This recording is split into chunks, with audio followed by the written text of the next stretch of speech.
Y'all ready to rock? Let's get it. Yes, sir. What up? What up? What up? It's the DBBC, Divine Brothers Book Club. We back at it again. Yes. 48 Laws of Power, bringing it to an end. I'm John.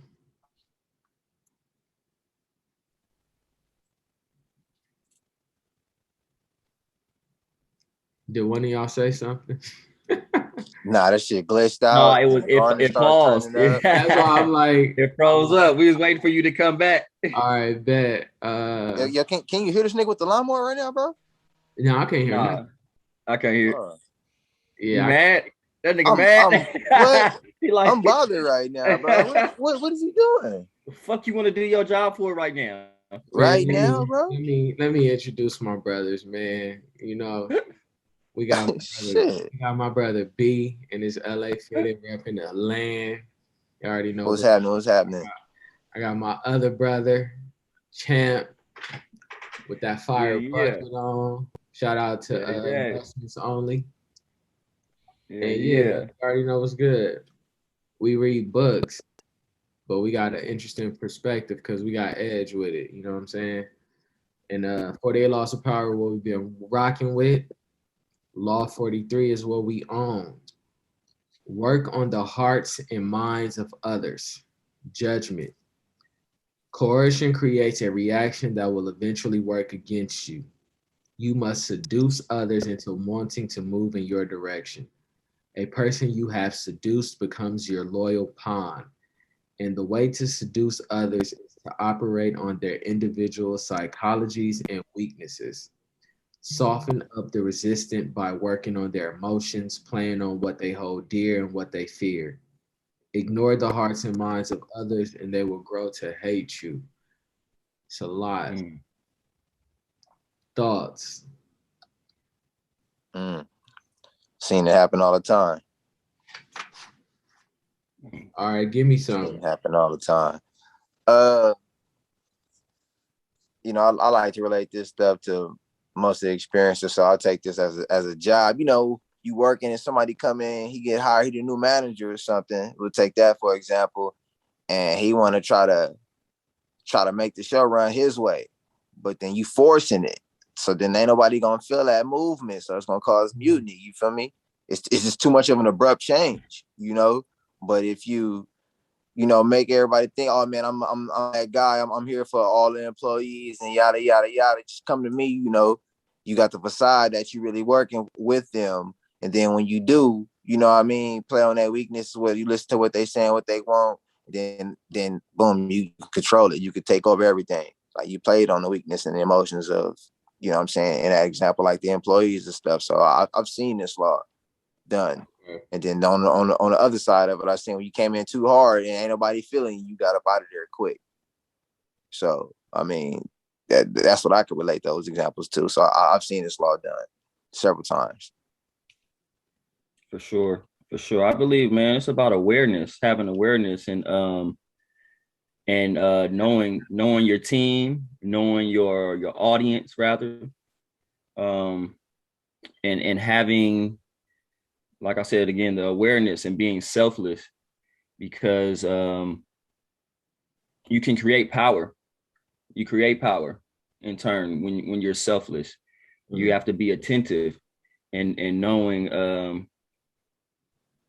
how to play on the emotions of people, and you have to appeal to the self-interest rather.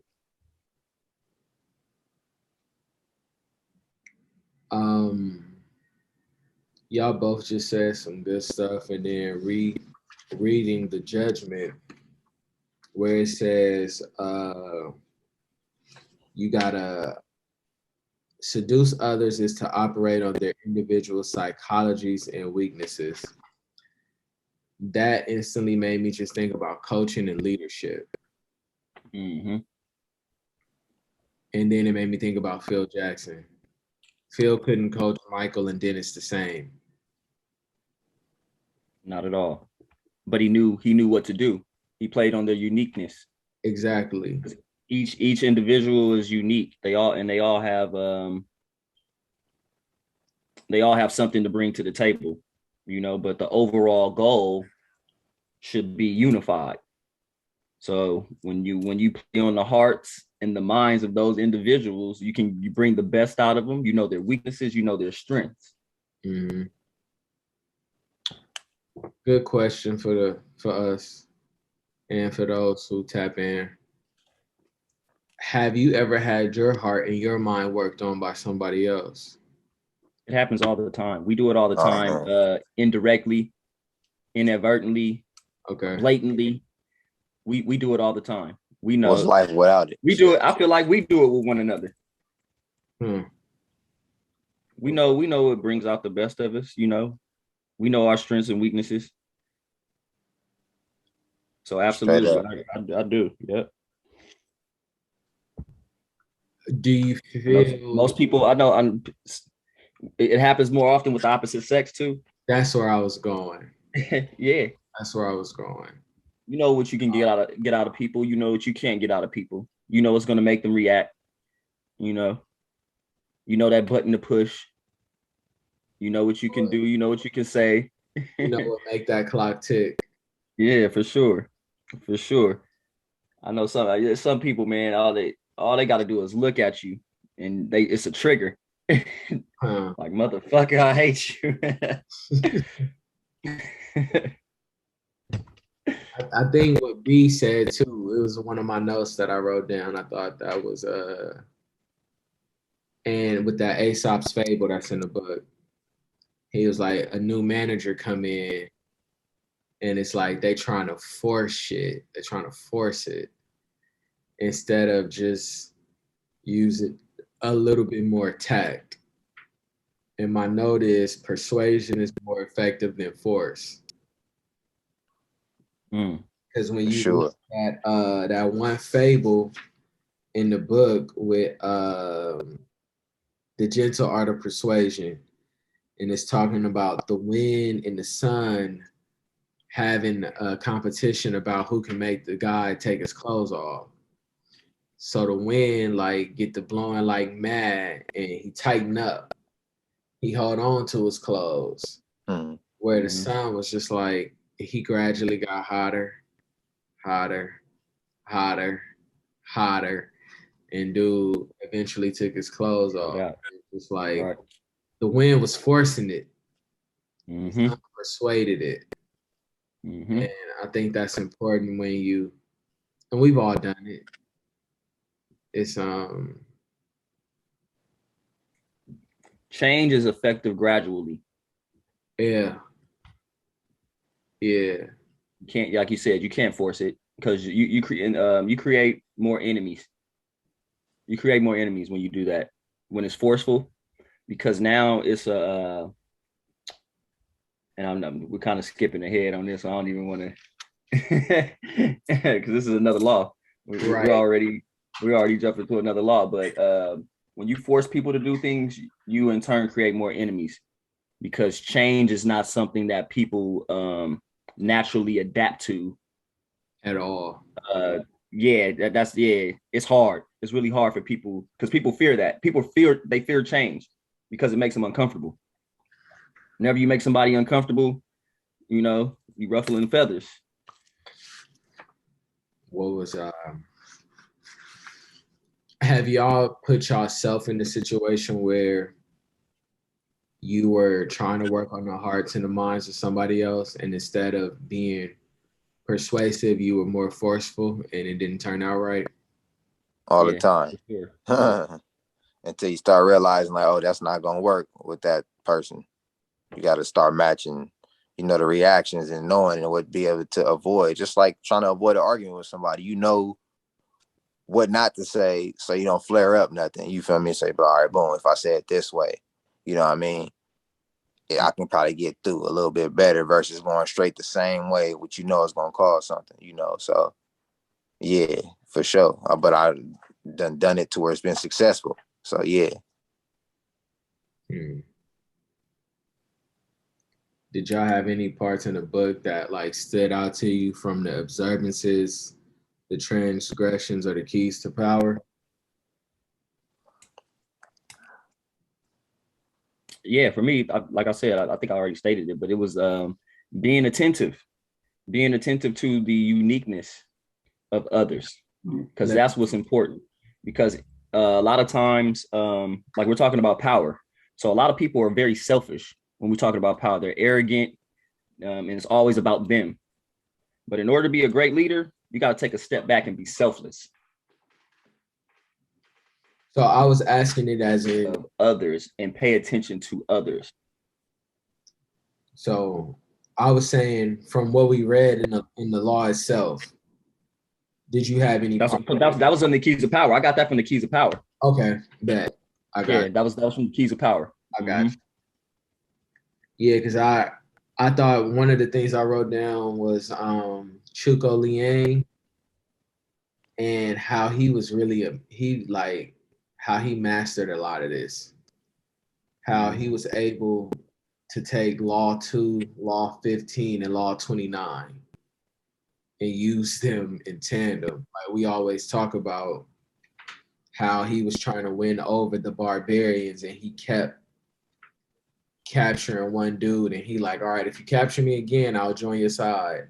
And he like, I could kill him. And he just kept letting him go. And this man like, yo, what are you doing? And he's like, dude, I could play this game with him over and over. Mm-hmm. And eventually he called dude for the final time and dude just was like, you know what? You got it. And he became loyal to him. And it's we were talking about it yesterday. Like, I know how I would have reacted in that situation. I would have caught him and I would have chipped him. Right. I wouldn't have done this. Right. Like, I would have chipped him like, all right, well, you had a good run. Yeah. It's been real. Yeah, it's been real. It's been nice. In other words, it's been real nice. And now you about to be cold as ice. Yeah, straight up. Out of here. And I thought the excerpt in red on Alexander the Great was also big. And you can see how he worked on the hearts and the minds of his men while they were on that military campaign and they was starving and they like really didn't have much left. And they bought him some water. And he looked around at all his men and instead of drinking the water, poured it out. And you could, I'm just reading it. I can see how that would stir his men up. Like, yo, he really with us. Like, it's not like a president of the country sitting in the office. Go fight. Go win the war. It's like, nah, our guy is actually out here with us. He in the field with us. Starving, dehydrated. And instead of using his status amongst us to benefit from some shit, he treating himself like he one of us. So I thought that was like that's power. Yeah, I thought that was an excellent example of working on the hearts and the minds of other people. Yeah, that's power. That's what our diehard loyalty gets created right there. What you just said. Any final takeaways on this one? Shit, it's always going back to learning how to read the room, knowing your opponent, just so many other laws that was previously studied to just, man, help you put it all together. Before we reach this 48th law, we should have a master plan or something, be able to take away for any situation from these laws. So that's what I'm gathering so far from the final takeaway for this one. Got you. Know your team. I'm gonna say know your team, man. Know your audience, man. That's big. Know what you can get out of them. Know what you can do, know what you can't do. That comes about with, paying attention. This is like, and it's funny that this just happened. by the time this one get out, it'll be further along. But it's pretty much like Drake and Kanye working on the hearts and the minds of others with their marketing, with their artistry. Yeah. Yep. Knowing who your audience, like you just said, I only said it because you said knowing your audience. They know their audience. And I mean, Ye did it even better with really working on them hearts and them minds. All the pop-up shows and yeah. Yeah, you know what I'm saying? Yeah. Keywords. I'll kick it off. Mine was magnanimity. Mine's appeal. You said appeal? Mm-hmm. I'm gonna go with flow.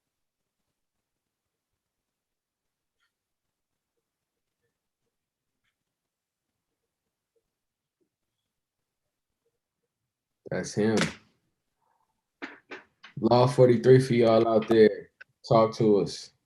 How has your heart or mind been worked on? How have you worked on the heart or the mind of somebody else? Talk to us in the comments. Appreciate the DMs and the kind words. We surely do. Other than that, like, comment, subscribe, share, all that good stuff. And you already know what's up. Blessings. Hey.